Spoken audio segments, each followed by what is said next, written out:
What's up, everybody? Welcome to Versus. This is episode 23. I'm John Maher. That's Will Cohen. We're running out of Louisa Warren movies, but all that aside, Will, how you doing today? I'm doing okay. I do want to randomly dedicate this film to my Aunt Jackie, who had recently has just passed, and we put her to rest today.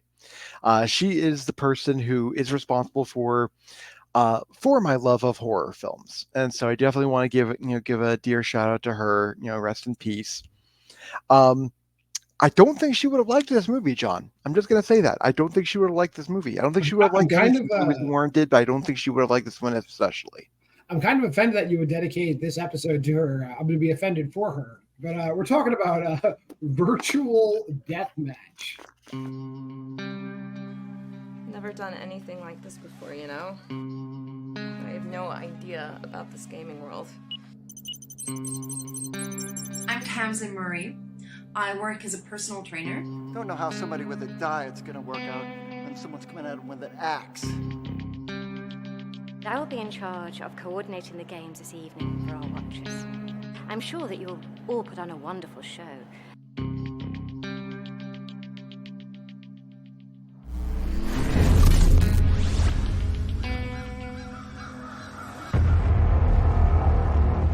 Gamers, your challenge is to defeat the Scarecrow. Once you enter the game, there is no recourse to leave or return until the game has been fully played. I think we gotta get out of here.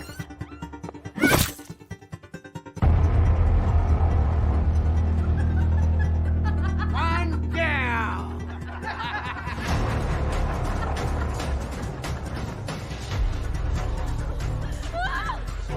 I don't want to play anymore. I want to play. Mark! Behind you!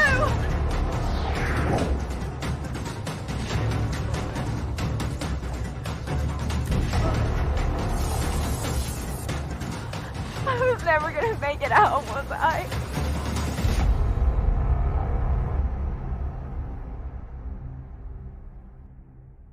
A bold attempt. There ends my positives. A bold attempt by the folks who wrote and directed and acted in this movie. The concept is decent, I guess. They do borrow heavily from other movies that are successful, and they just fail miserably at every step of the way. Will, your initial thoughts on virtual deathmatch? So, you would think if you're going to take both the premises of the Hunger Games and the Matrix and make them marry each other, you would think that this would still be watchable. You would think that this would still be, that there would be some nugget of suspense and thrills or whatever. And what we're left with is a film that feels like an absolute afterthought of, hey, we have all these costumes from 5 or 6 different productions. We already have this place rented out. What can we do with this?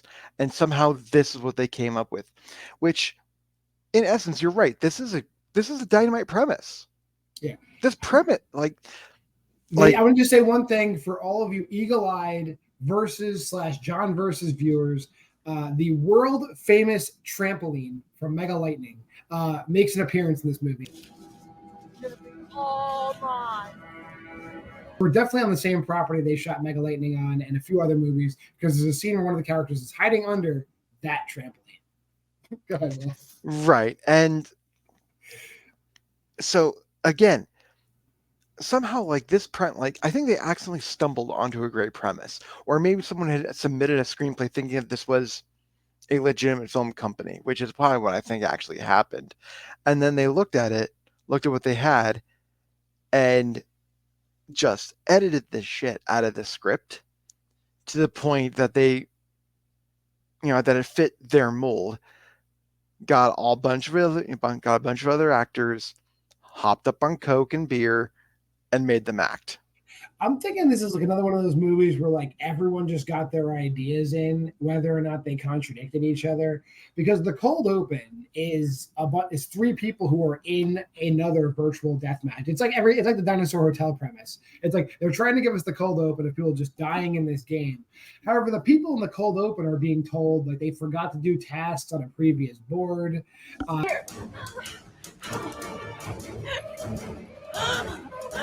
Quick! Gamers, you did not collect the keys from level 2, and therefore the tractor will not start. Which doesn't happen in the main story. They're not trying to kill the Scarecrow. Mark! Behind you!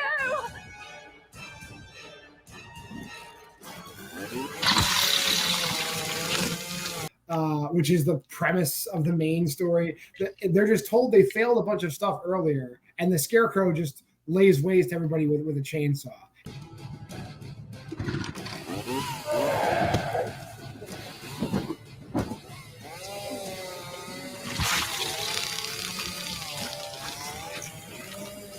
Maybe it's the thing that actually pisses me off just that much more, because in that cold opening, like when they said, oh, well, you didn't do this and this, it's like, okay, you're now laying the groundwork for a good movie.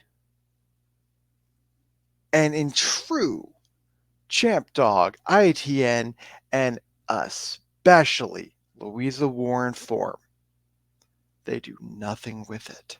Yeah, my kingdom for script supervision in any of these movies. So those three people in the opening get killed. Then we're introduced to like our main character, and she's got a bedridden death's door. It's her husband, I believe.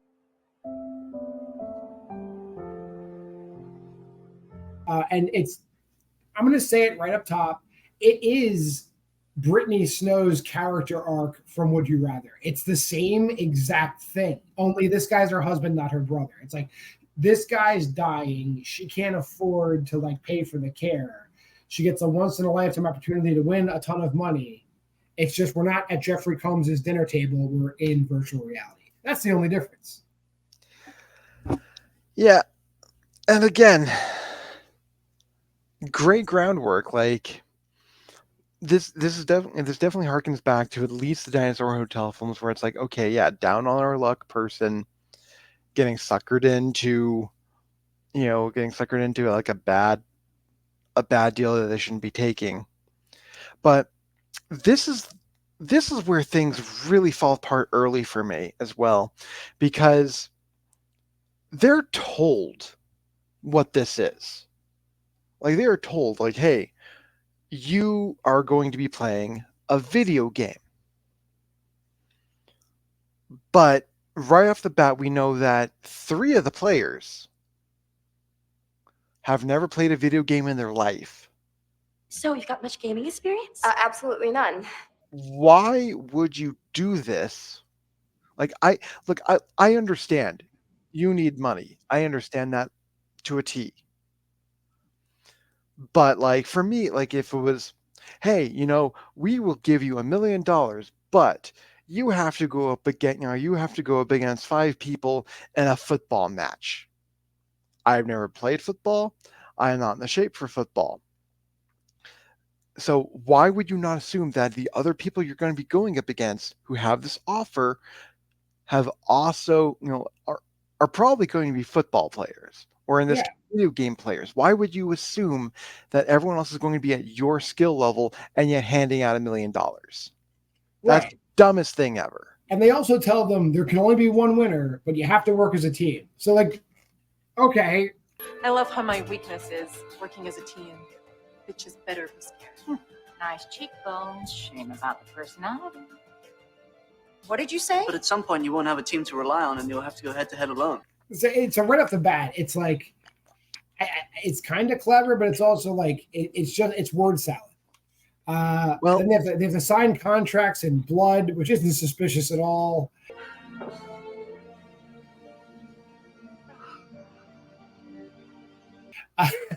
And I think the funniest scene is just the scene like when they're they're getting a preview of themselves on like the big screen, and they see their wonky, shitty, like Super Nintendo avatars.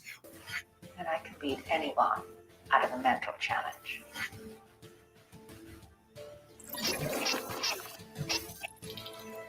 Which don't matter because you only ever see them as like avatars because the game looks just like real life, which is also weird. Which the only time we see them is when they show them in the health meter and getting affected by like whatever damage that is. Yeah, I love how the health is only ever 100%, 66%, 33%, or 0. There's never like any number in between. It just goes in thirds in this game. He's coming. We gotta get going now. We need to get going now. Jerry, you ready?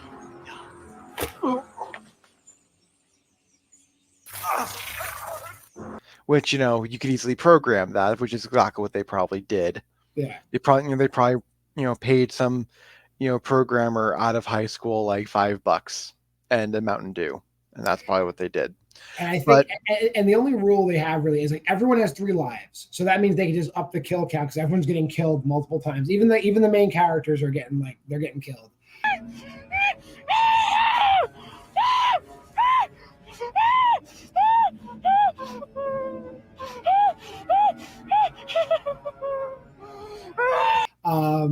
And then I think they actually made a mistake later on in the movie. And they, instead of reshooting the scene, they just like changed the rules because the bad guy, Ian, the guy who's like a super gamer, but he's like 60, dies 3 times. So he should be dead. But then when he comes back, they keep saying he's going to come back to life. And you're sitting there like, wait a minute, he died 3 times. And they're like, oh, no. He got a 4th life because he actually killed one of his teammates and stole one of their lives. Like, oh, thanks for explaining that instead of just maybe re-editing the movie so he only dies twice. Ian has lost 3 lives and has 1 life remaining. He lost his first 2 lives via the nuns and his 3rd life via Jill. How are you still alive if you've lost all 3 lives? You have to steal a life to gain a life.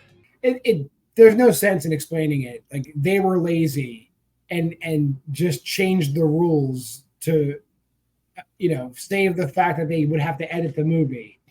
Oh, and by the way, editor Louisa Warren. Yeah, of course. So I want to say one thing right off the bat before I forget.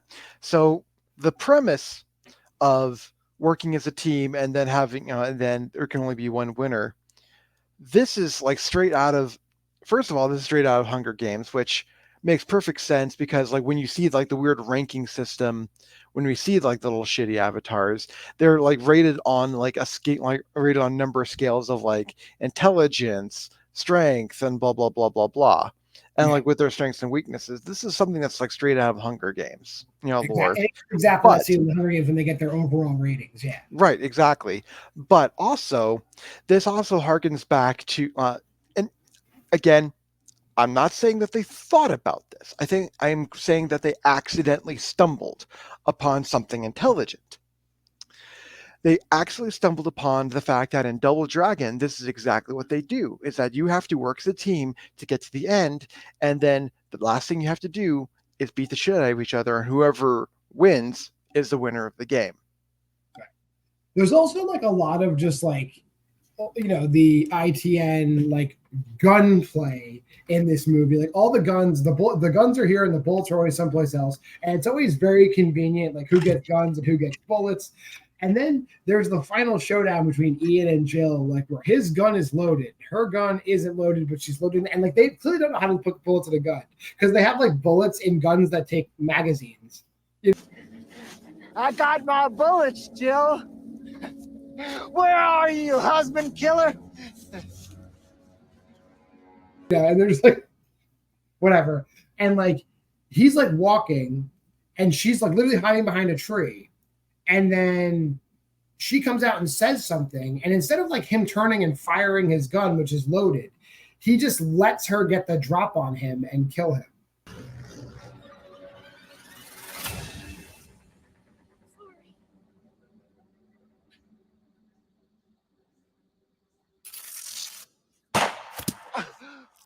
I think the other thing I wanted to point out is like there's boards, like you go through the levels, but all the levels are the same level. They just move you to a different part because the cornfield and the medical place are all on the same board, and they're constantly like running back. And there's like a hospital room that you can go to heal yourself, but no one ever gets healed when they go there. Right. Well, and then there's the other awkward scene like where they're all in the church and they're all supposed to be praying and their health bars go up a little bit, but it's like, why not just have them all get healed 100%? Especially since they're all going to get ganked anyway, in about 5 minutes, which would have been a great boss level moment, which happens in video games. And just all the bad guys are just great. You got the Scarecrow. It is the same exact Scarecrow from the Scarecrow movies.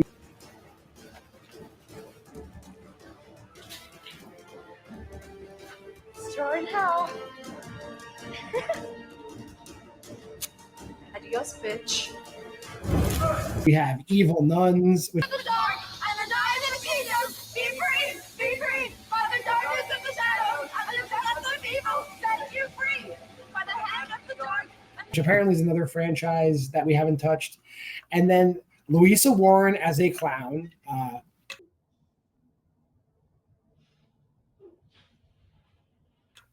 And then a mime complete with a scene where he makes a balloon dog.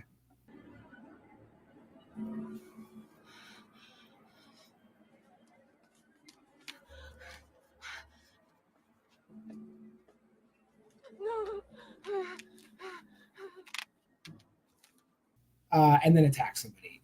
Just chef's kiss. And then at the end, they fight each other. And I already said this, but obviously our main character, Jill, wins. But, alas, the guy who was her husband, and the big reveal is that she's the reason why he's dying, because she poisoned him. 9, You only have 1 life left. 7, 6, 5, 4, 3, 2, 1.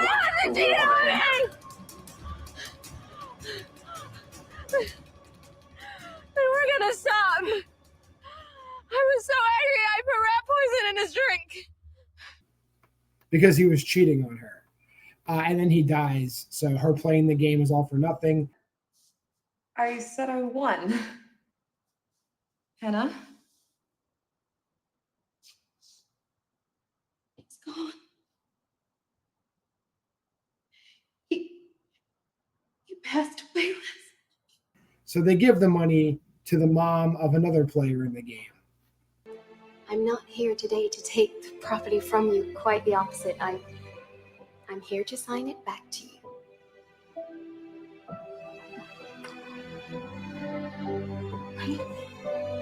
What great people. Yeah, again, they had ideas, and they decided just to... I'm very convinced that this was a good screenplay at one point. Yeah. And it is the same as Dinosaur Hotel, because you have the freaking Eyes Wide Shut crew people just watching the game.